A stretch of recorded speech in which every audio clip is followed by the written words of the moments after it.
Well, good morning, everyone. Thank you so much for coming to today's Q&A session on the subject of speech contests. My name is Linda Rogers, and I am the District 14 Contest Chair for this fiscal year. Other members of the team, J.D. Dirk Schneider, Laura Olson, Joanne Sheets, Trina Mackey, and Debbie Thompson. On behalf of the team, we are glad you are here. Before we get started, I am going to read the District 14 photo and video release statement in full because we are being recorded and this recording will go out on the District 14 Training's YouTube channel. By attending this meeting, training event, I consent and authorize District 14 to copyright, use, and publish any of the images in any format, photographs, videos, etc., taken of me. I understand these images may be used for a variety of purposes and may appear on the District 14 website, social media, promotional materials, or any other media. You should know by now that District 14 is holding 2 speech contests this year, Table Topics and International. Table Topics is in progress now, with clubs needing to identify their contestants by the end of this month, October. Area contest will be held in November, division contest in either December, or you can wait until March and combine it with the international division contest. And then the table topics contest at the district level will occur on Friday, April the 28th. For international, the clubs will start in January. Area contest will be in February, division contest in March, and then the district level contest will be on Saturday, April 29.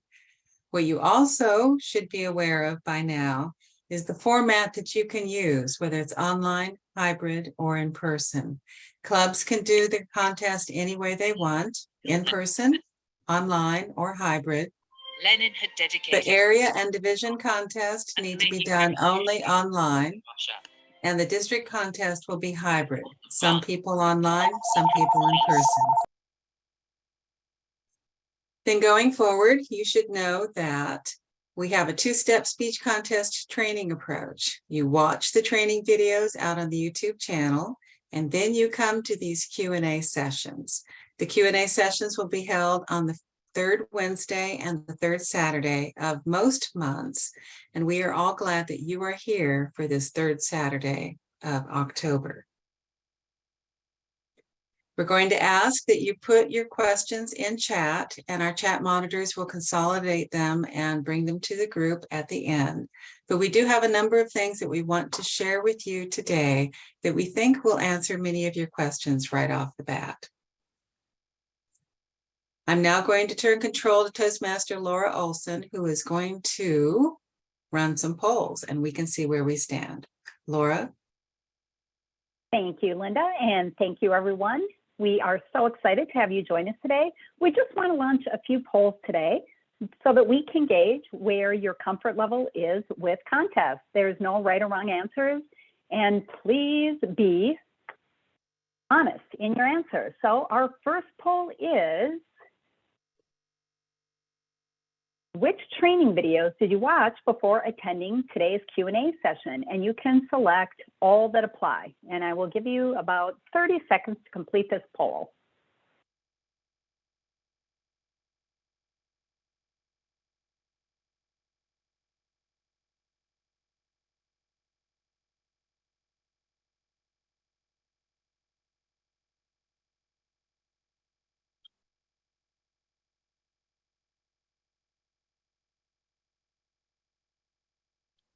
All right, let me share the results. We had 86% watched How to Have a Fabulous Speech Contest, 43% on How to Chair and Master Fabulous Contest, 29% on Contest Basics for Contestants, 29% on How to Be a Law-Abiding Judge, 29% on How to Be an Honorable Chief Judge, 57% on How to Have a Terrific Online Contest, and 57% on breaking ballot room ties. Thank you very much, everyone. We are glad to see that participation. I'm going to go ahead and launch our next poll. All right, so tell us, before watching the training videos, how comfortable were you with doing any of the individual roles? And then after watching the videos, how comfortable are you with doing any of the individual roles yourself? So that's being chief judge, tie-breaking judge, contest master, contest chair, judges, etc. You will need to scroll down a little bit to see the very bottom question in full. Thank you, Linda. All right, I'm going to go ahead and end the poll and share our results. So before watching the videos, we had 71% were not comfortable at all with filling any individual roles, and 29% were fairly comfortable. As far as after watching them, I'm happy to say that at least 100% of you were fairly comfortable. That is good, and hopefully after the rest of today's session, you can be really comfortable. And then we're going to have our last poll before we launch into our information. And this is, again, a two-part question. Before watching the training videos, how comfortable were you with organizing a speech contest? And after watching the training videos, how comfortable were you with organizing a speech contest? Again, you will need to scroll down to see the bottom of question 2, please. All right, we had people answer quickly. I will end the poll and share our results. All right, so before watching the videos, 88% were not comfortable at all.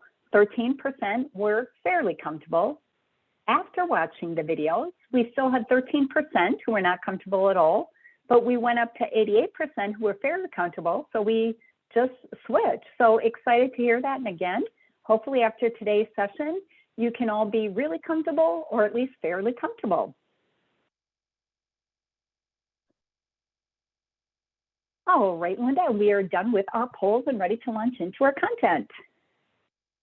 Thank you, Toastmaster Olson.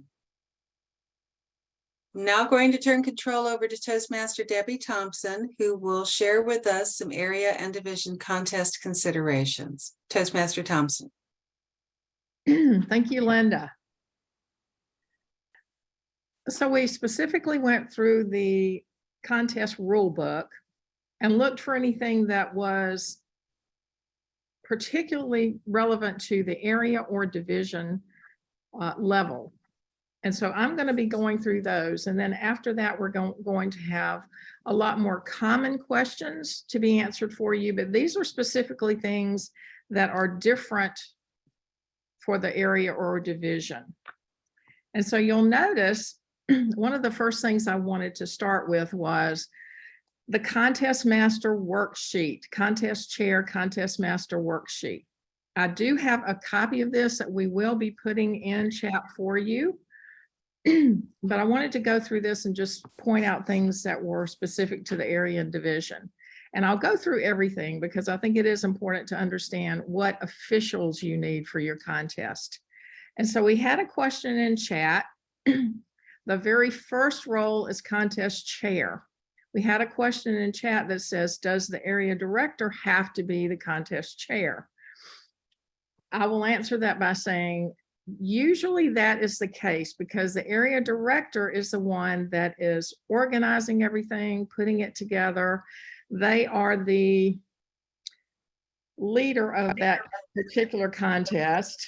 And so typically I have seen the area director be the contest chair. That doesn't necessarily mean they are the contest master.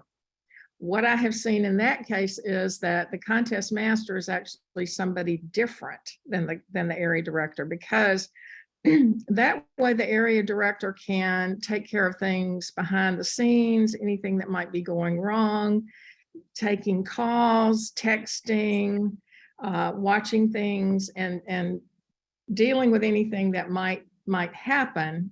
And if you are the contest master and the contest chair, it is very difficult to do that. And so what I've typically seen is that, yes, the area director is the contest chair for the area contest, but they probably have somebody else as the contest master. Now, there's no rule that says in the rule book that says that has to be the case, but generally, because the area director is responsible for the area contests, I have seen them be the contest chair. Every contest needs a chief judge. That is a very crucial role. For the area, then there must be an equal number of voting judges from each club in the area, or at least 5 judges. So this is the area portion. And this worksheet is just allowing you to start putting in names of people that you confirm for these particular roles, but it's also to show you how many of these particular roles you will need for your contest. And so again, that's an equal number of voting judges from each club in the area, or a total of 5 judges. If we go to the division level, then we see that must be an equal number of voting judges from each area in the division. So each area would have a voting judge, or a minimum of 7 voting judges. So those are the specifics for area and division. If we look at tiebreaker judge, you must have a tiebreaker judge. I've heard people say, oh, I don't need one because I've got an odd number of judges. That is not true. You always have a tiebreaker judge, because you can have a tie even if you have an odd or even number of judges. That is not a consideration. So always have a tiebreaker judge. So that means you have a tiebreaker judge and 5 for area, or 7 plus a tiebreaker judge for the division, or the equal number. If we look at the next row, it says extra judge, and that is just simply a recommendation or a best practice, because if you have an extra judge, it never hurts to have too many judges. That only helps you. But if something happens in person and your judge is late and doesn't hear all the contestants, then they can't judge the contest. Or if they don't show up, then you've got an extra judge just in case something happens. In an online contest, it's nice to have an extra judge, because the same thing might happen. If you have a judge that has technical difficulty and doesn't hear everybody, then they can't judge, or if a judge doesn't show up. So that's just a recommendation to have an extra judge if you can. The next thing is timers. You have 2 timers in all levels of contest. Then you'll notice that you have 2 ballot counters in the area and division level contests. This rule changed in 2019. So you only have 2 ballot counters for those 2 levels. District has to have an additional ballot counter, but not the area or the division. And then finally, we've got sergeant at arms. And so this is something that you need to look at as far as your location. In person, you would need to have a sergeant at arms at every area where somebody can enter your contest. That is to make sure that people can't come in when somebody is giving their speech. You would also, during the table topics and evaluation contest, it's recommended that you have 2 sergeant at arms when you're in person for those, because you have one that leads the contestants in and out of the sequester room, and then 1 sergeant at arms stays with them while they're in the sequester room. For online contest, it's good to have at least 2 sergeant at arms, so you can do the same thing with letting them in and out of, or bringing them in and out of the breakout rooms. But it's really up to you to determine how many sergeant at arms you feel like you're going to need. And then for evaluation contests, you would need a guest test speaker. Excuse me. Next slide. Hey, Debbie, we did have 2 questions. I don't know if you want to take them now. Okay. So the first one came from Lorraine, and she's asking, this form that you're showing here, she's not seeing it in the rule book. Where can she get this form? I was stating that I will be putting it in chat in just a few minutes, so okay. It will be available to everyone. Yes. All right, and then this is probably jumping ahead, but this is about certificates. So Rodney's asking, do you need to have first, second, and third place certificates for all contestants to cover all possibilities? I mean, we wait to do ours, especially since we're online. You can fill it in, but not sure how you want to answer that one. Okay. I'll go ahead and take it. So you're talking about the certificates of first, second, and third place. Okay, I've seen. That's what Rodney asked, yes. Okay, I've seen two different things. One is the chief judge waits and fills out everything once the winners have been determined. So it is generally done with we like to take a marker and fill it in on the certificates. If I've seen other contests where they typed every possible first place, second place, third place person, and they had a lot of extra certificates, and then whoever won first place, they pulled that one and signed it or filled it in. Well, all they'd have to do is sign it, but they pulled whoever the first place won, but they ended up with, they might have 12 different certificates because you have to do every possible option. So I've seen it done two ways. Some people like to do that where they're all printed ahead of time and they look very pretty. Or I've seen it where they just fill them out and have somebody that has good handwriting fill them out and give them once that's determined. Now online, you really don't have too much of an issue because you can do it in a PowerPoint slide, fill it out, and then share it on the screen. Does that answer the question? Okay, good. All right, next, Linda. Okay, there's an area in the rule book that talks about contest officials. They must not serve in more than one role for the same contest at the area when practical.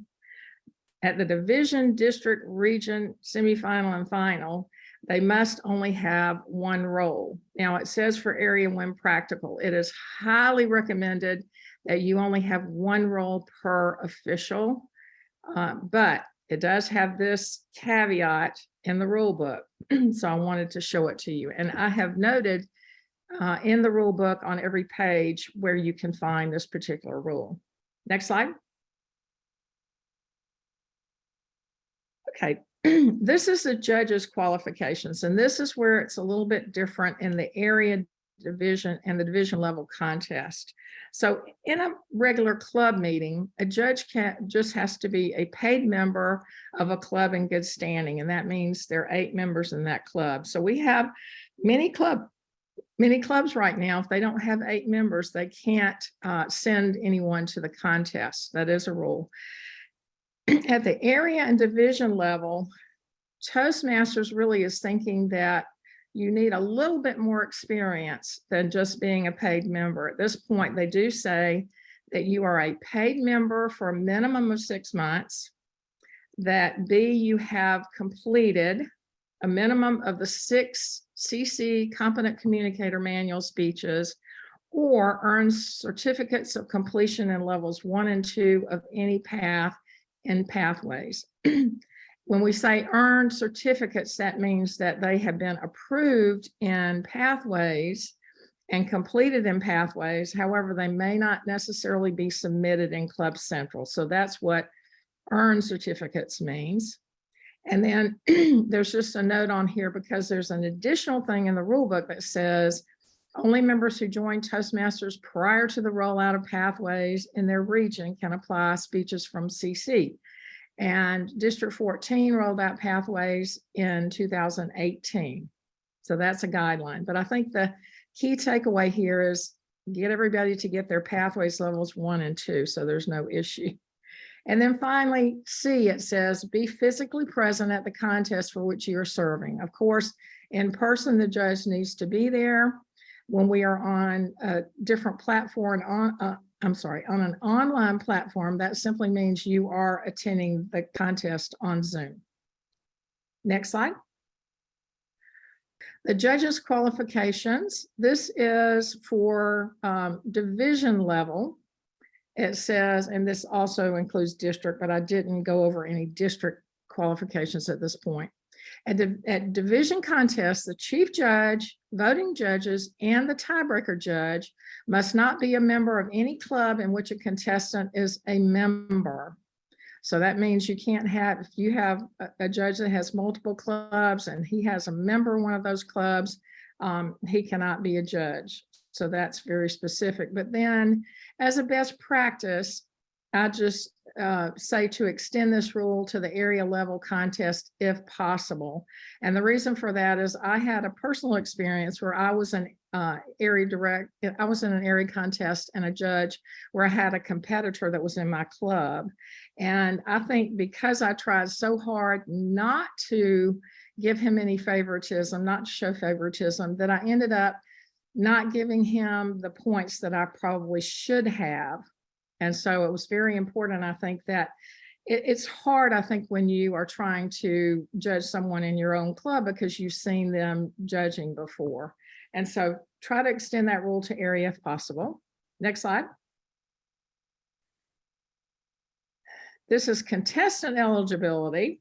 No contestant can compete in more than one area speech contest of a given type or two areas, even if they're in different, I'm sorry, if the two areas are in different divisions or districts. So you cannot compete in multiple area contests. You can do that in clubs. If you're in multiple clubs, you can compete in every one of them. However, once you get to the area contest level, you do have to select, as a contestant, you have to select which area you are representing. This rule is written on the speaker's certification of eligibility. So when they sign that form, it is written there. I don't know if they always pay attention to that, but it is a rule in the rule book and it's on the eligibility forms. And so these are just some of the things that we pulled out of the rule book to show you some of the differences when we were talking specifically about the area and division contest. That's all I have. Linda, back to you. Thank you, Toastmaster Thompson, for that. We're now going to move on to our next section of common questions around speech contest. And I turn control over to Toastmaster Trina Mackey. Trina. Good morning. Thank you, Linda. We are going to review some common questions. Our first question, do clubs need to actually hold an official Toastmasters speech contest to select their club contestants? And the answer, no. Clubs can choose their contestants any way they would like. But if that method is a contest, it must comply with all official contest rules and the result is final. Our next question, when exactly should I hold my contest? Choose a date and time that is most convenient for your club, area, or division. Complete your contest by the communicated deadline in District 14. For table topics, this would be the end of October for clubs, end of November for areas, end of December, or the end of March for divisions. The contest rulebook states that if an area has 4 assigned clubs or fewer in good standing, districts have the option to allow 2 contestants from each club to compete in the area contest. Will District 14 allow that this year? No. This year, District 14 has decided that only 1 contestant from each club can compete in the area contest. The contest rulebook also states that if a division has 4 assigned areas or fewer, districts have the option to allow the 2 highest place available contestants from each area to compete in the division contest. Will District 14 allow that this year? No. This year, District 14 has decided that only 1 contestant from each area can compete in the division contest. Can area directors or division directors serve as a chief judge, voting judge, or tie-breaking judge? Absolutely, as long as they meet the eligibility requirements. I will now turn it over to Toastmaster Sheets to review eligibility requirements. Let's talk about eligibility requirements. At a club contest, you must be a paid member. At the area, division, and district levels, be a paid member for a minimum of at least 6 months. You must have completed a minimum of 6 speech projects in the Competent Communication Manual or earned certificates of completion for levels 1 and 2 of any path and pathways. Earned certificates means it has been approved in Basecamp, but not necessarily submitted in Club Central. The rulebook also includes this: only members who join Toastmasters prior to the rollout of pathways in their regions can apply speeches from the Competent Communication Manual. And as Debbie said, that happened in May of 2018. But you must be physically present at the contest for which you are serving. Being present on Zoom counts. At the division contest, a judge must not be a member of any club in which a contestant is a member. At the district contest, a judge must not be a member of any club in which a contestant is a member. Toastmaster Mackey. Thank you, Toastmaster Sheets. I will now turn control back over to Toastmaster Linda. Thank you, Toastmaster Mackey. We have one more common question. Do I need someone who has been certified as a chief judge to fill that role at my area contest? And the answer is, there is no such thing as a certified chief judge. You do need an individual who has read and understands the rule book and who has listened and understands this year's training videos, how to be a law-abiding judge, how to be an honorable chief judge, and how to have a terrific online contest. This concludes our common questions. And now I will turn control back over to Toastmaster Joanne Sheets, who's going to quickly move us through a high-level overview of the Table Topics contest. Toastmaster Sheets. Thank you, Linda. Table topics, we're there at the contest. The contest master will prepare one table topic. All but the first contestant will move to a separate room where they cannot hear the question and be monitored by a sergeant at arms. The use of electronic devices in the sequestered room are forbidden. The contest master will pose the same topic to each contestant. Contestants must speak for at least 1 minute, but no longer than 2 minutes, 30 seconds. Contestants must stay on topic. When the first contestant has finished, a second sergeant at arms will bring back the next contestant. The rest of the contestants will remain in the sequester room. Once contestants have answered the question, they may remain in the main room for the remainder of the contest. When all the contestants are finished, the chief judge and ballot counters will be sequestered while they determine the winners. The winner of the contest will then compete at the next contest level. Toastmaster Rogers. Thank you, Toastmaster Sheets. And we are now going to move into a discussion of how areas can partner together to hold contests. I turn control over to Toastmaster JD Dirkschneider. JD. Thank you so much, Linda. So often we feel that we cannot find all of the judges and ballot counters and timers and everything that we need to put on an official contest. And so clubs get together and have back-to-back contests, and areas can get together and have back-to-back contests. Now, I will tell you, if you read the rule book, you'll see that the contest actually starts when the person conducting the contest is introduced, and it ends with the announcement of the winners. So if you look at it that way, you can have back-to-back contests, but it has to go from beginning to end, contest 1, and beginning to end, contest 2. And we have a panel of experts today, so I'd like to ask them how they would go about putting together a back-to-back or consolidated contest among areas. Distinguished Toastmaster Debbie Thompson, would you please field that question? I will, JD.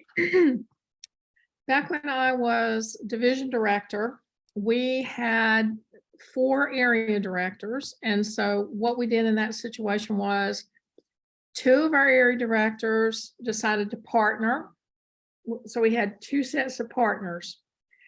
Each one of those area directors had, so we had 2 area contests on one date, and then 2 area contests on another date. I guess you could combine that for a very long day, but we did it on separate dates, and we had the 2 people partnering.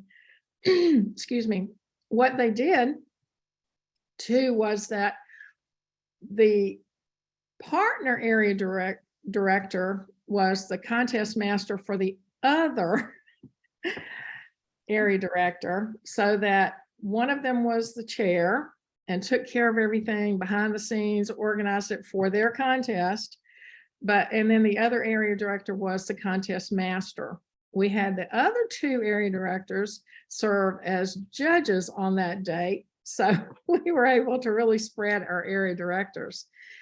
I think that the other thing, and it really is up to you, but the main point is that we were able to share all the other officials, which made it very, very nice. We shared timers and ballot counters. That way you didn't have to find as many officials as you did if you were having the contest by yourself. Thank you, Debbie.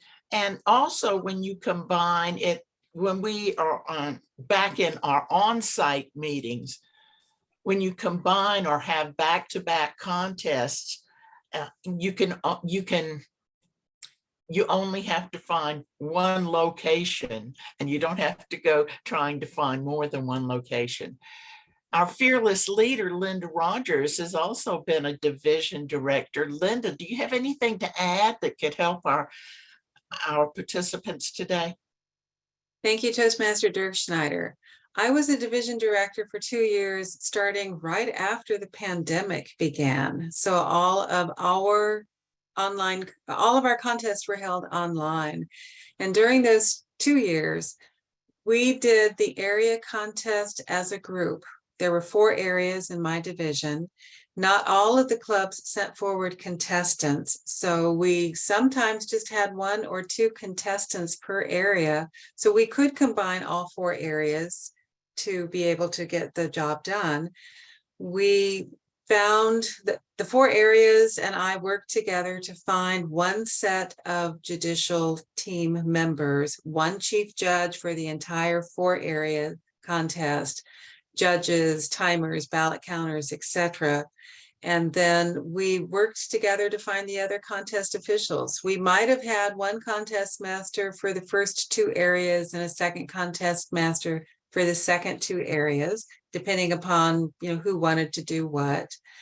We also made sure that there was the right communication going on since it was online.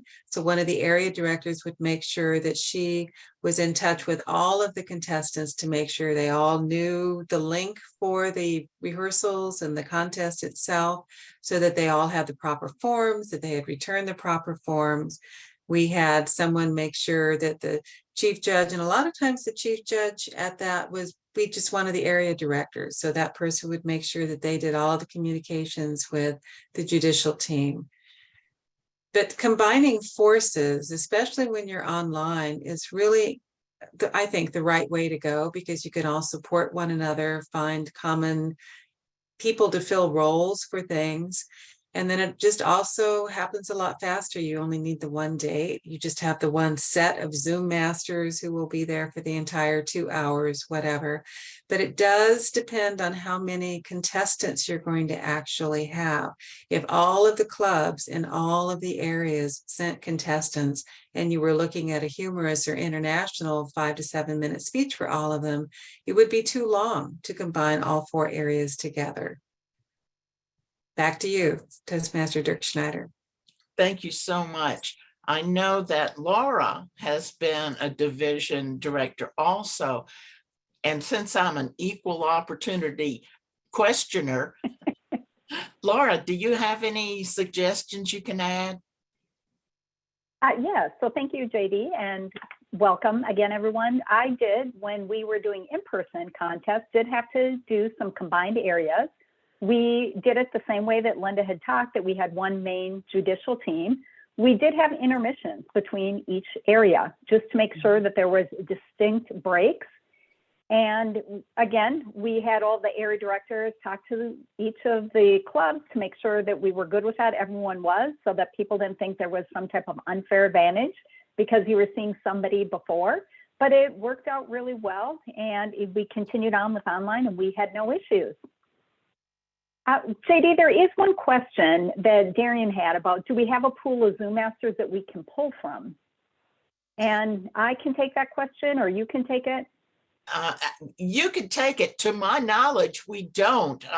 Miss Linda Rogers is my go-to guru, so I don't know whether she's one of many or not. Laura, if you can answer that, go ahead. If not, shove it on over to Linda. Yeah, and I would say we don't, but I would say if you are an area director, definitely talk to your division director. And then your division director obviously has resources. We can reach out because we help each other, especially with online, it's easier. We've had instances where even for TLIs that we help one another out. So just reach out. This is where you network in Toastmasters. And I guarantee you, when you ask people to help, there are many qualified Zoom masters. People will come and help you. Linda, any extra you'd like to add? There is no master list that I am aware of in District 14 for that.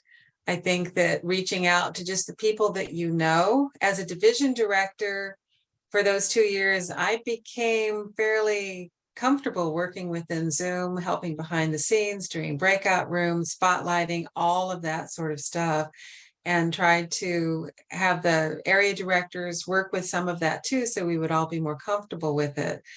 The thing on Zoom Masters, when you get ready to have your contest, just like you're briefing the contestants, just like you're briefing the judicial team, or those briefings go on, you need to also brief your Zoom Master team to make sure they all understand what they are going to be doing. Who is doing the breakout rooms? Let's practice that to make sure that it's smooth. Who is going to be monitoring chat? Do they know what to do? Who is going to be letting people in? You know, who's going to be operating the PowerPoint? And when you're doing the PowerPoint, you can't do anything else because all you've got is that PowerPoint in front of you, and it's hard for you to be doing many of the other things like spotlighting and chatting and letting people in. So you need to have someone who coordinates these activities with the Zoom master so everyone knows on the team what they are doing. But again, there's no master list that I know of. Just reach out to the people that you know.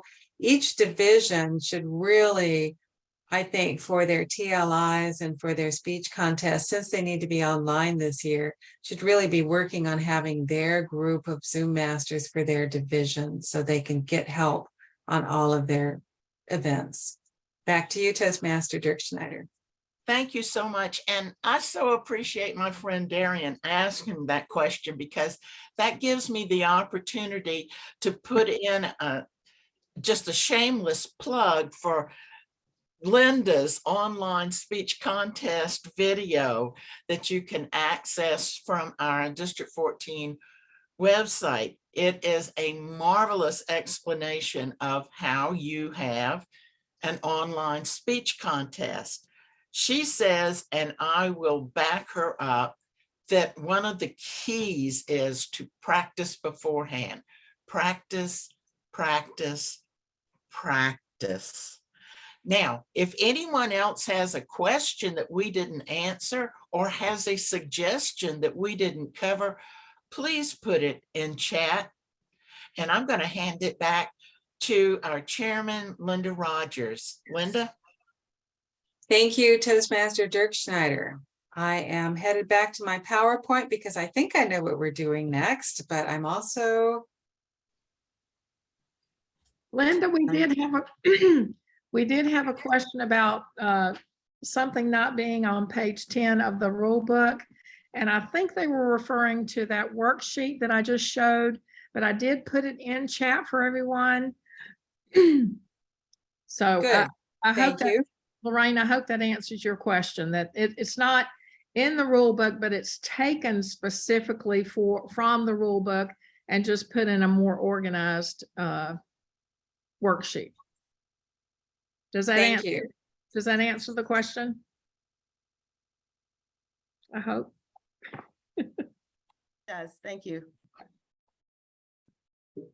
It is now time for us to just go on to general question answer time, to look at those items in chat and ask those or get those answered. We specifically want to know, what do you need the most help with and what is missing from the training videos? So I'm going to take the PowerPoint down and we can just have some conversations about what you really need to know.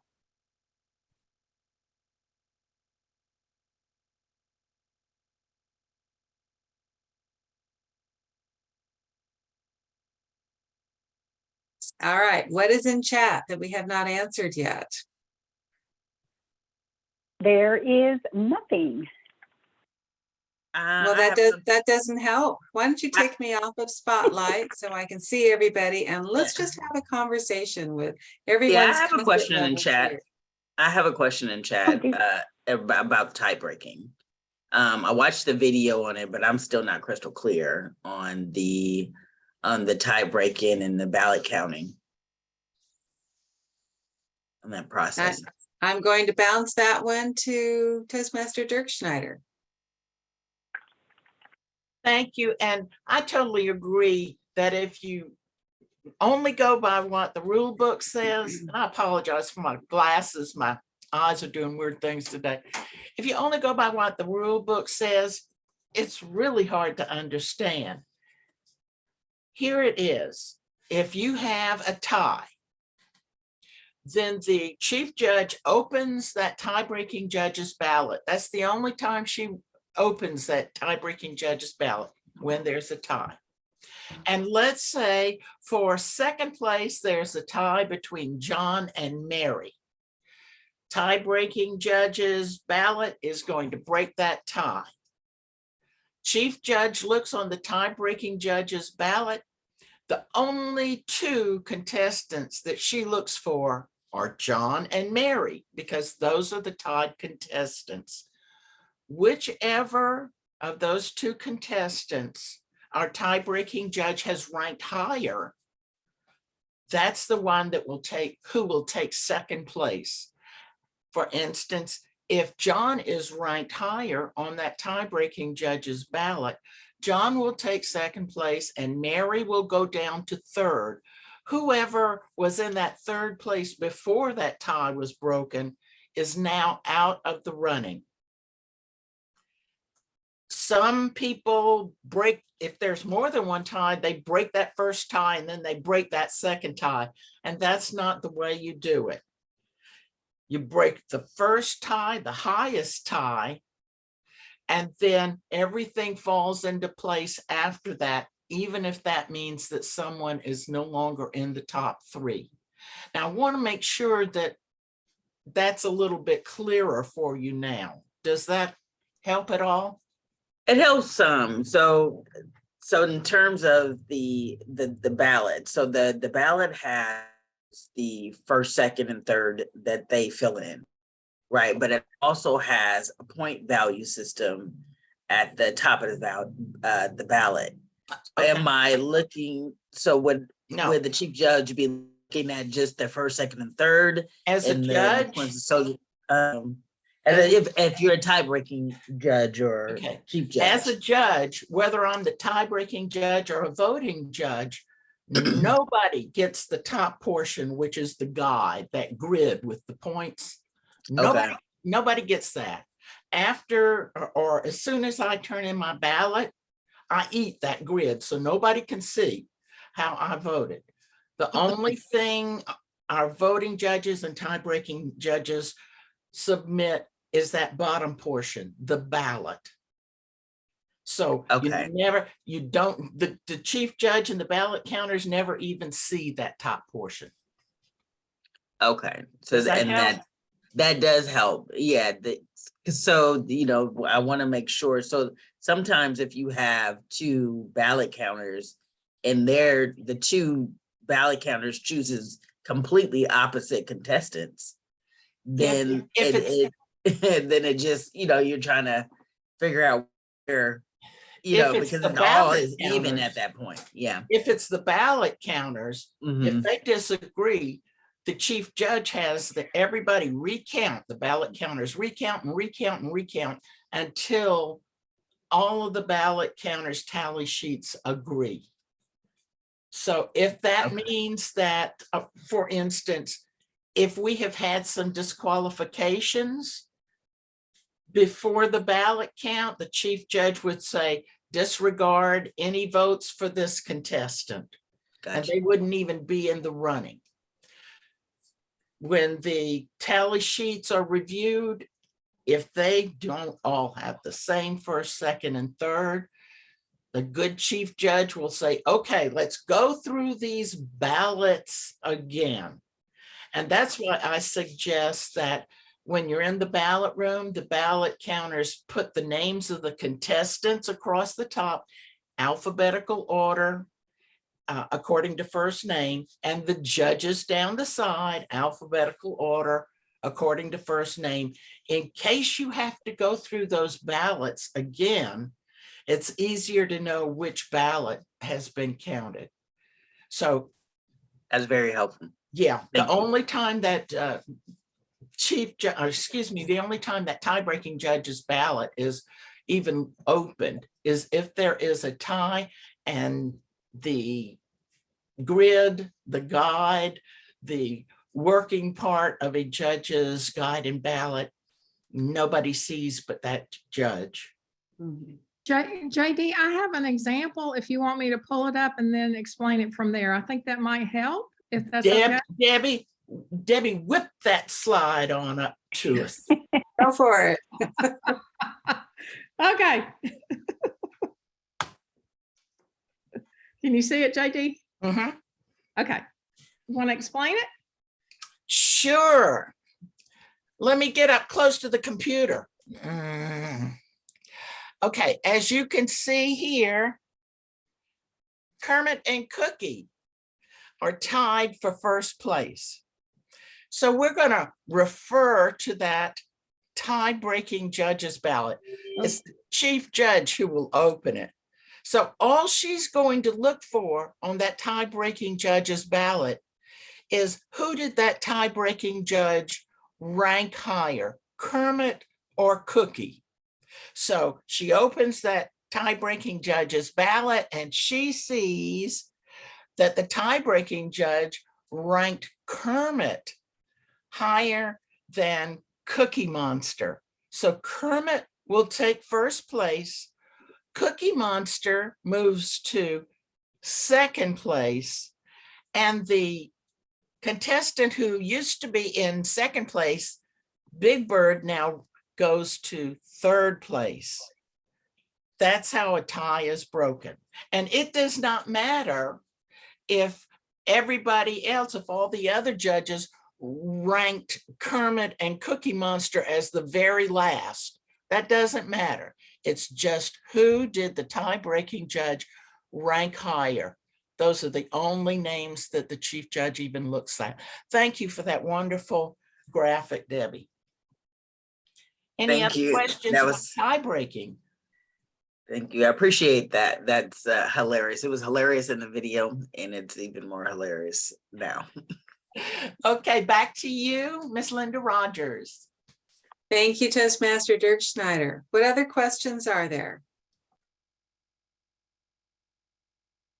I will start asking questions of you if you do not have questions of us. I have a question.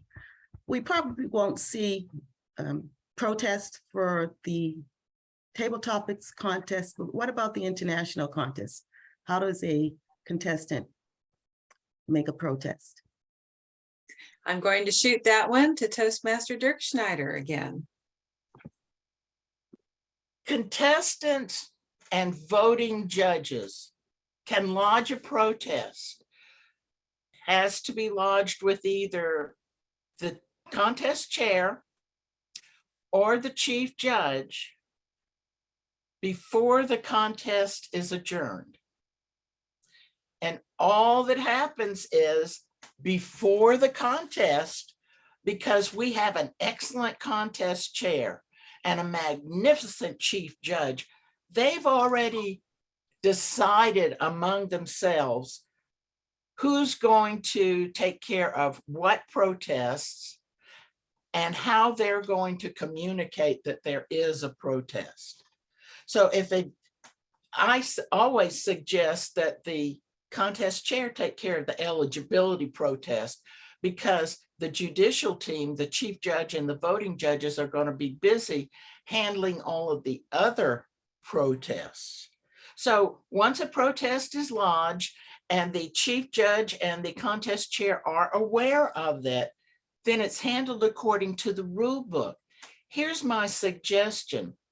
You can lodge a protest anytime you want, but I think the chief judge and the contest chair should decide that, hey, we're not even going to talk about, we're not going to try to adjudicate or resolve these protests until after the interview of contestants. And at that time, there is an intermission so that the contest chair or the chief judge and her team, whichever is handling that particular protest, has the opportunity to take care of it. That way it's, all of a sudden we're not interviewing John, what happened to John? And we're not telling anybody who was disqualified. Handling it after the interviews, handling all of the protest at one time, to me, just seems to be the cleanest way to handle it. Now, if you have any other questions about that, let me know, because I want to make that clear to you so there's no misunderstanding. It's probably clear as mud, but Well, JD is going to be doing a video on protests and disqualifications, Appreciate where that. she will go into a lot of detail on that. I think the thing to remember during a contest is that we don't want to have protests and disqualifications be a big deal in the sense of what the audience knows. We want to make sure that, well, one of the roles is as it was explained to me at one time, is that whoever is actually running the contest, whether it would be the contest master or the contest chair, you want to make the contestants look good. So you keep things going in your contest. There may be all of this flurry of activity behind the scenes with protests and the judges talking about whatever, and a contestant at some point going into the protest room and defending whatever it was he or she said or did or whatever. But up front, the audience facing front should just be as smooth as glass, and they don't know anything that's going on. You may extend that interview process with the contestants and just keep it rolling while all these conversations are going in the back room. You may be doing, as the contest master, a song and dance. You may be saying, let's take a 15-minute break and come back. Whatever, but the front facing thing of all of this is just smooth as glass, and nobody's to know anything about what's going on behind the scenes. And when the contest chair / master for the event and the chief judge know how they're going to be communicating and what the process is going to be, then everyone knows what they're doing. And it's just really not a big thing from that point of view, but you do need to talk about it ahead of time so you really know what is going on. The Watch for JD's protest and disqualifications video coming soon, we hope. And let me make it clear, the rule book doesn't say, contest chair and chief judge, you two have a meeting over coffee before the contest so you can decide how you're going to communicate. Rulebook doesn't say that. Anything that you hear about pre-contest communications, that's my recommendations. That's not rulebook. Mhm. Mhm. And good morning, everybody. This is Darian Hamilton. That leads me to a question that I think ties into this. And I think you just kind of answered it, JD, and hi, by the way.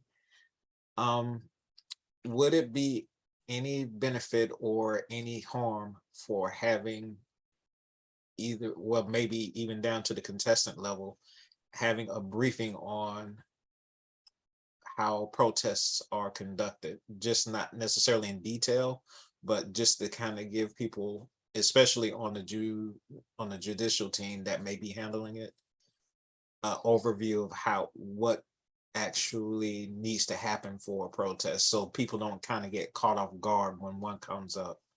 Darian, thank you so much.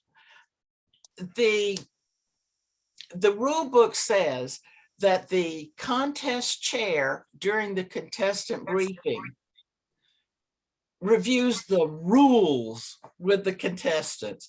And I wonder how many contest chairs actually have read the rule book, know what the rules are so that they can talk to the contestants about them.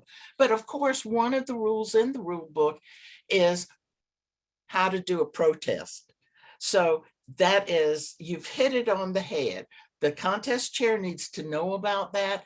And I think that's one of the biggies to explain to a contestant before the contest. And keep in mind now, Toastmasters has given their blessing to having our briefings online. You know, I think up until right now, we kind of did that with, let's don't tell anybody, but we're going to have our briefings online. Now Toastmasters says that's okay. So there isn't any reason why the contest chair can't actually read from the rule book whenever he's briefing the contestants. Darian, it's good to see you. Did that answer your question? Yes, it did. I just Right. want to be sure, because I've never seen it done before, but I have seen protests come up. So JD, I just had something to add to that. I think it's always a good idea for the contest chair to explain to the contestants what will happen if that process, if the protest is called. Plus, also let the contestants know that if there's any way they would be disqualified, they will always get an opportunity to talk to the judges and have their say. But I think it's also something that's good to have in the judges briefing as well, because the judges need to understand the voting judges can protest, what that process looks like. If we have a protest, you will all be called into a breakout room. We will go over what the protest is. We will hear the contestants' point of view. We will then determine whether we will disqualify this person or not according to originality, and that decision is final. So I always like to tell my judges as well, because I think it's important they understand the process. And they have to be looking for originality, and did someone use someone else's name or mention their contest? Did they refer to someone else? So the judges really need to understand that as well. Absolutely. And just as in the contestant briefing, you know, the judges review the rules with the judicial team, but nobody thinks of explaining the protest procedure, the disqualification procedure, what the contestant can do to defend himself. So all of that is lumped into review the rules. And I know our team is trying to make it clear to our members exactly what is important and needs to be covered in those briefings. Back to you, Ms. Chairman. Thank you, Toastmaster Dirk Schneider. So what other questions do we have? In the quiet time, is it appropriate to play music when you're in between sessions in your contest, or no?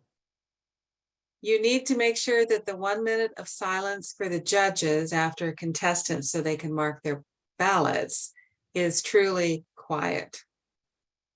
So I would not do any music of any sort during that time. I would just keep it entirely quiet. Now, when you have your online contest, if you are taking a break between the end of one contest and the beginning of the next, then yes, play music of some sort. But actually during the 1 minute of silence, you're not to do that.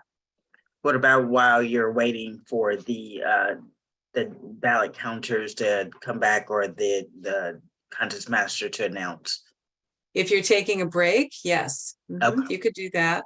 You could have this case where the ballot counting is going longer than expected. Your contestants have all spoken. You've interviewed all the contestants, and now you're taking a 10-minute break until the results are known. Then you could play music during that time. Thank you. You could also ask table topics, do a table topics session with your audience when you're online, during that time too. You could do a song and dance, just whatever works for your group who is actually implementing the speech contest. Awesome. That's a great idea. I have a question. Yes. There seems to be so much to brief to the contestants to make sure everyone's on the same sheet. Are you saying that all the briefings take place before the contest, or are we able to have like a separate session, like a Zoom session, like the day before, ask all the contestants to come in? The only thing you go over is the rules, or do we just wait to the day of the contest? Now, if you are doing an in-person contest for your club, you could do your briefings right before the contest starts. But having said that, because that's what I've seen it done when we are doing in-person contests, everybody comes 45 minutes early. The chief judge takes the judges in another room, hands them all these forms, gives them a briefing, etc. Same thing happens with the contestants. But when you're talking about something that's online, you really need to brief ahead of time. And I think it's important that people know ahead of time what's expected. I mean, your contestants really need to be clear that what they're doing in the contest, what's going to be happening, the forms they need to fill out, the fact that their speech is 5 to 7 minutes or 2 to 3 or 1 to 2, whatever, that they has to be original. So I think the more briefings and explanations you can do ahead of the game, the more people have their head in the game when they actually come. Now, most certainly, if you're doing it online, you have to have those briefings ahead of time, and you need to have practices ahead of time, because you'd be surprised how many people are deer in the headlights, especially at the area contest, because many times clubs do not do an official Toastmaster rule run contest. So they are coming to an area contest not knowing anything about judges, not knowing anything about protest, not knowing anything about where they're supposed to stand or what they're supposed to do, what forms they're supposed to fill out. It's just different. So at the area contest, you really need to dot the I's and cross the T's a lot. For the online contest, my recommendation is that you have one judge's briefing, that your judicial team attend one briefing. You could have briefings at 2 different times, but ask each individual to come to at least one of them, 2 of them if they want, but they need to come to at least one, where they get the form, they get it turned back in, they understand what phone numbers they are to text their ballot to, or what email address they are to send their ballot to, just how those communications will work since you're working online.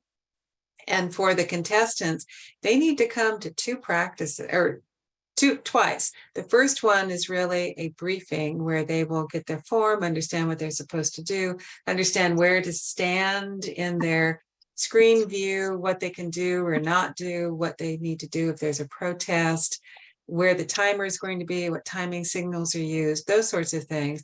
But then they also need to come back when you do a walkthrough of the contest, where your Mhm. Zoom masters are practicing putting people in breakout rooms, practicing bringing people back. Your contest masters practicing the flow of what they're going to do.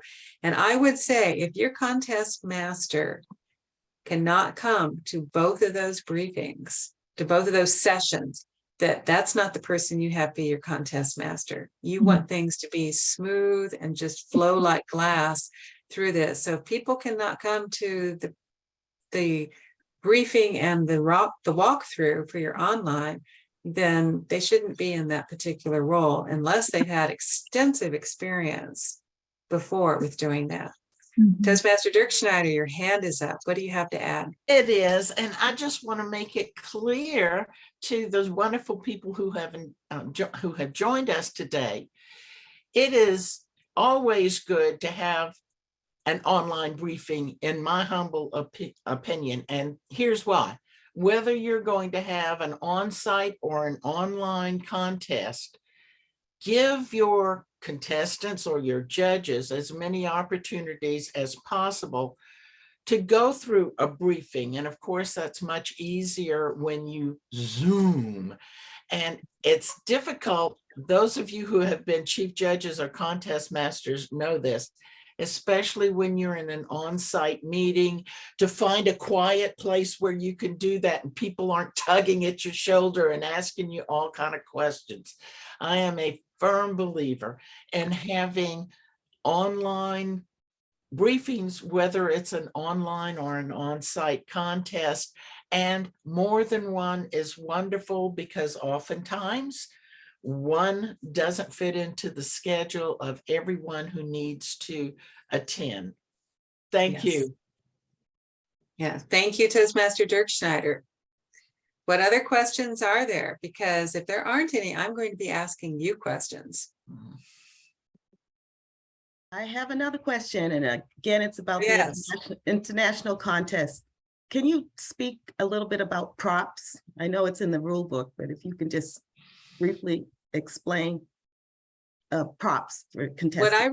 What I remember about props is that you need to, as a contestant, you need to handle all the props yourself. So if you are in person and you have props, you need to get those set up in that 1 minute of silence after the previous contestant while the judges are marking their ballots. And you need to remove them after your 1 minute of, after you speak, and there's the 1 minute of silence while the judges are marking their ballots for you. So you're totally responsible for your props. If you're doing online things, again, you're responsible for whatever your props are going to be if you're competing online. They're not allowed. Props are allowed, but you are totally responsible for them. No one else is responsible for them for you. What have I missed in this, team? Linda, I would just say you let the contest master know that you have props ahead of Yes. time. And then again, to your point, you're responsible for the setup during the 1 minute silence before your speech and removal. So you don't want it to be distracting. They need to keep that in mind. It can't be anything elaborate. Mhm. And if you are going to be using props online, then practice with those props a lot, because you don't want your motions to be blurry. You don't want to be flickering as you're moving across these backgrounds or whatever it is that you're using. So they are allowed, but they are totally your responsibility. Linda, I have the FAQ contest backs up, and it does mention a little bit about props. Sometimes you can read the contest FAQs and it will give you some hints to some things, but what it says about props are, the question is, what are the rules regarding usage of music, media, or props in a speech contest? The answer is the use of props, including music and PowerPoint presentations, are allowed during speech contest in accordance with the speech contest rules. Please review the use of props section in the speech contest rulebook. So it does say a little bit more about music and PowerPoint presentations. Thank you, Toastmaster Thompson. Other questions? All right, so my question's for you. How many of you are area or division directors? Raise your hand. Okay, do you have your contest dates already selected for November for your area contests? Unmute and speak. Yes. Yes. All ma'am. right. Are you doing your area contest totally by yourself, only your area, or are you joining forces with other areas in your division to do the contest? Joining forces. Joining forces. Joining. Good, good. How Good. comfortable are you doing your contest online? More comfortable now. Better. Better. Practice makes perfect, but even then, regardless of how often you practice and how perfect your practices are, there's always going to be something that goes a little haywire during the contest itself, but that's okay because the other stuff is out of the way and you can go ahead and handle the haywire thing. And I would like to add that that's one of the reasons why I love to have contests together, because if anything goes sideways, you blame the other.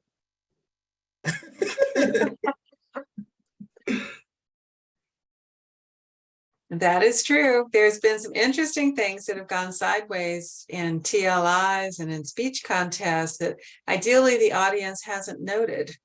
You know, one TLI that I participated in, 45 minutes before the event was supposed to start, the main Zoom master who had the PowerPoint slides, internet connection at his house went down.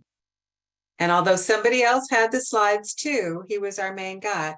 He drove to a Panera and used their Wi-Fi, but because he didn't buy anything, he only had 2 hours on the Wi-Fi instead of 4 hours for the TLI. And so 2 hours in, fortunately, it was during kind of a question answer session, so PowerPoint wasn't needed. He got totally cut off at Panera, and the next person needed to pick it up. You never know. And at another TLI, I was handling breakout rooms and I'd gotten everybody assigned to their breakout room. And 30 seconds before I was going to press the open breakout room button, my computer shut off. And I'm there trying to text on my phone to the other Zoom masters saying, I set it all up, but my computer went down. And trying to text all that and spell my words right when I was really flustered it took me 10 minutes on a different computer to get back in. And by then all the breakout rooms were open and everyone was in them. And I thought, I spent all that time setting up these breakout rooms and getting people into it. And then my computer dies. Thank you so much, you know? So just all of those things go on, or I don't know, you can't share, you forgot to give somebody co-host permission, whatever, it happens. So one of the things I really want to recommend is that regardless of what role you have in a speech contest, but especially if you have a major role, write down a flow for your particular role. So write it down. If you are the contest master, write out a script of what you're going to say, when you're going to say it, because your brain will go blank during the middle of the contest. And by having that in order script, you can be checking off the things that you're supposed to do. And especially if you are working a lot behind the scenes to make sure that people's mics are being turned off and that nobody's in chat and that their breakout rooms are going and that their spotlighting is going, whatever it is that you are doing, actually put it down and sometimes put it in red. So when I am doing things in red, I will say, start the recording, because otherwise I might forget it, or stop the recording because otherwise I might forget it. So write out a script. Do not trust your memory.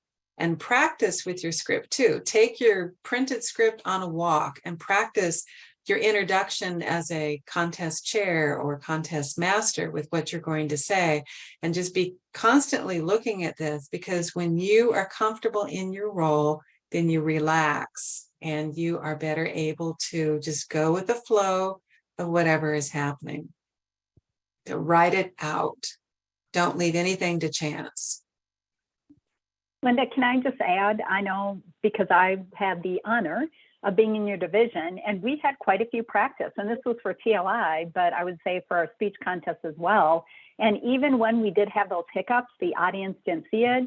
I had helped at another divisions, and unfortunately we didn't have those types of preparation, and when there were problems, the audience saw it. So although it seems like it's a lot of time spent for the preparation, it's just like playing sports. Practice should be hard so the game is easy. So preparation should be hard so that your contest or your TLI is easy. I agree. Thank you for that comment.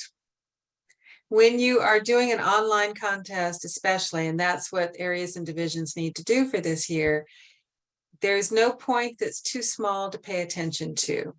So when you have your walkthroughs with your group of people for Zoom masters and your contestants and your contest master, it will feel awkward at first, and everybody has a three-legged stool of some sort, you know, one foot on the boat, one foot on the dock, and it feels really awkward. But just say, don't hesitate to say, stop, we're going to back up 3 steps, let's start at this position until someone has their words right, or until someone is doing what they are supposed to be doing. The more you practice, the better the flow as you go through. I will say though, it's hard to get people to more than 2 pre-contest meetings. You know, one of them is kind of your briefing, the other one is the walkthrough. And there have been times, I will admit, when I thought we really need a second walkthrough, but there's no way am I going to get people to another one. So you just have to relax and go with what you've got. But during the walkthrough that you have, be very specific about it. So you might say, okay, contest master who's got or Zoom master who's got the PowerPoint. We're going to bring the PowerPoint up 10 minutes beforehand with our opening slides, start letting people in from the waiting room, playing music. 1 minute beforehand, we're going to start recording. On the hour, we go ahead and stop the music. We spotlight the contest chair, who then opens the contest. We do this, we do that. I mean, be really detailed about what you're going through, and even have your contestants at this walkthrough. They don't give their speech, but they will be able to understand how the contest chair or contest master is introducing them, and that they will be asked that question of, are you ready? And then we wait until we can see them and hear them before we start and introduce them, and how they're going to be introduced. And then they just say a few words and they conclude with a few words. They don't give their speech, and then they're done and they go on back to just being part of the flow. But even practicing all of that, and then the contestants feel a lot more comfortable with that. And when you are doing your online contest, have everybody come starting 45 minutes before your contest is supposed to start. Put your contest master and your contestants and one of the timers in a breakout room and review what it is you're going to be doing when the contest starts. Put your chief judge and the judicial team in a second breakout room and have them review again what they're going to be doing. Do you have the phone numbers of the ballot counters and the chief judge so you can text your ballot? Who doesn't have the number? You already gave it to them, but somebody's managed to lose the number. So you do all of those sorts of things. I like to liken it to an orchestra or a choral group. You don't do your weekly practices and then come 3 minutes before the concert starts. You come early, you get back into the groove, you tune your instruments, you look at some rough patches in some of your music, whatever, so that when you go on stage, you are acting as a group and moving as one. And you want the same thing with your speech contest. So have people come on early. You'd be surprised at how many people have forgotten. I remember one time I had a Zoom master who wasn't in. 15 minutes before our event was supposed to start, I called him and he said, oh, I thought that was tomorrow. I thought, I am so glad I'm called. And he picked up his phone because he usually does not. And so he said, good thing I practiced this morning at home. So he was on and we rolled on. So you just never know. Just never know. All right. Any other questions? We have 10 more minutes for this session. If you're interested in staying another 10. Linda, it looks like Darian has his hand raised. Oh, yes. Okay. Toastmaster Hamilton. Oh, my bad. I didn't know it was still raised. That was from a question when that was a response from when we were asking questions earlier. I'm sorry. Okay. Can you speak about a contestant arriving late or after the briefing and before the contest starts? Toastmaster Thompson, I'm going to shoot this one your way.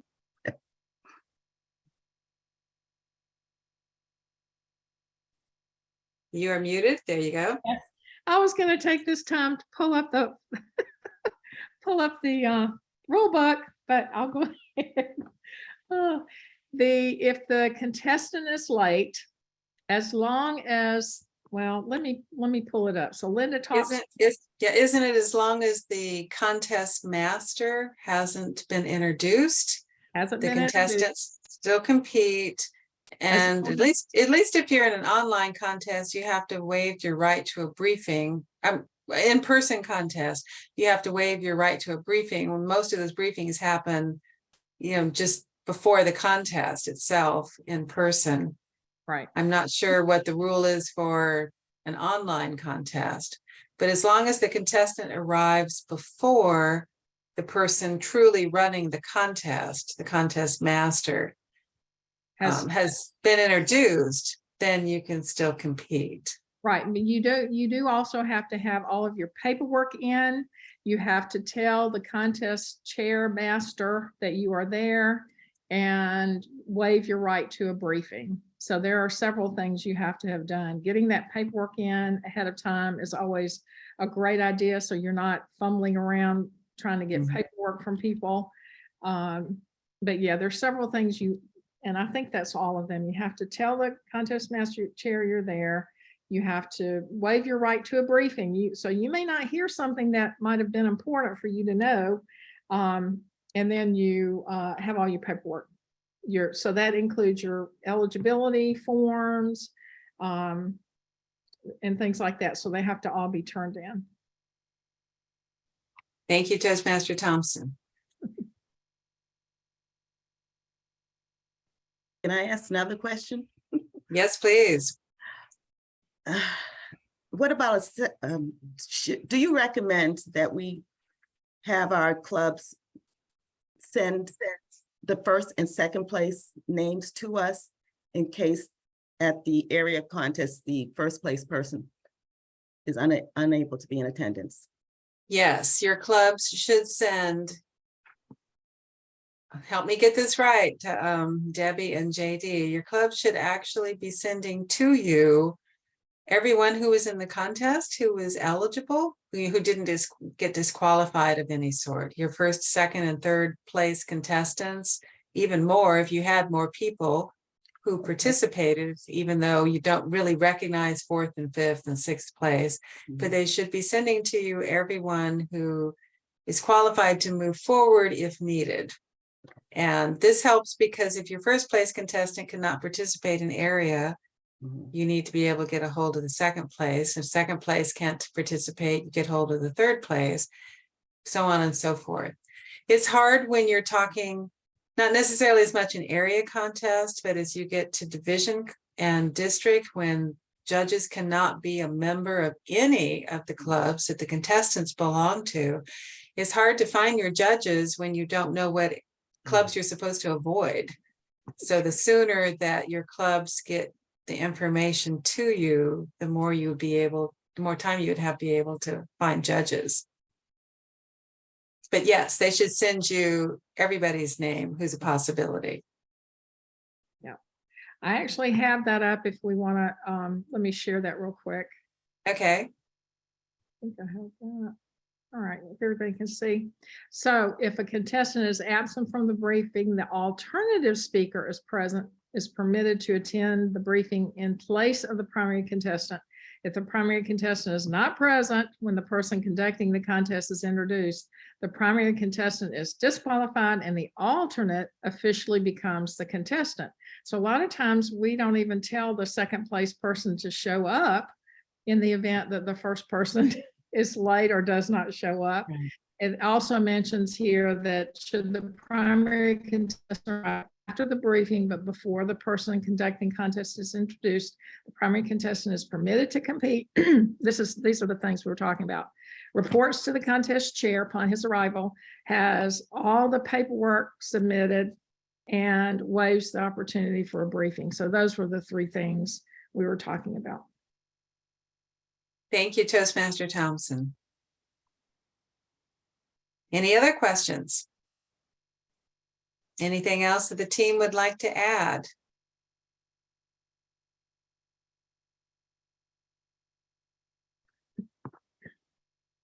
Anything else that, or anything that the audience thinks should be in our training videos?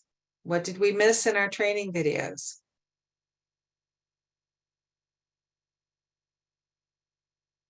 We want them to be accurate. We want them to be as complete as possible, yet at the same time, we're not going to go into the nitty gritty weedy type things where you're really digging deep, deep, deep. Linda, I would say make sure you're using the most current rule book.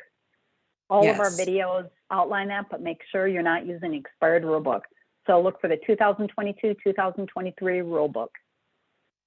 Yes. And read it.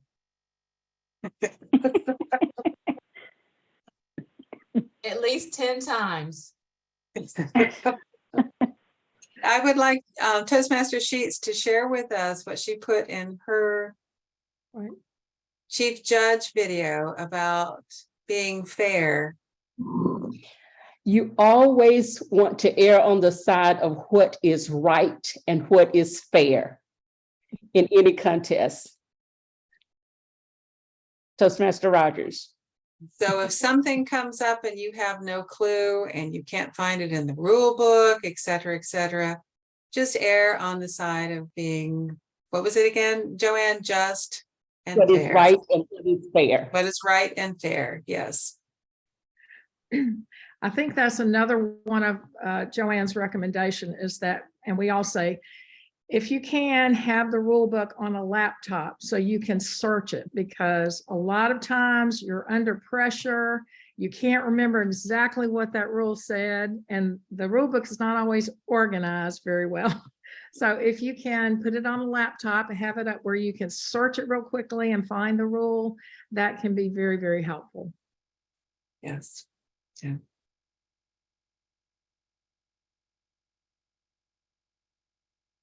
All right, well, it sounds like we are just about ready to close. So let me share my screen because we have one more poll. Laura? All right. Thank you very much. So our last poll. Now that you've attended today's question and answer session, do you think that you could organize and hold a speech contest?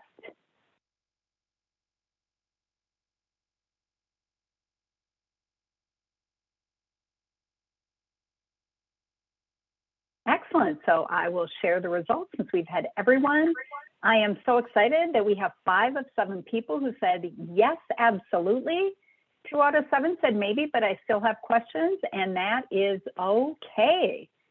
Great job, everyone, and thank you for your participation in our polls. And thank you for coming to today's question and answer session for speech contest topics. We will have another session on Wednesday, the 19th at 6:30. We will go over the same information that we started with today and then open it up to questions to everyone. So for those of you who still have some questions or want to think about it and come back on the 19th, you're more than welcome to do so.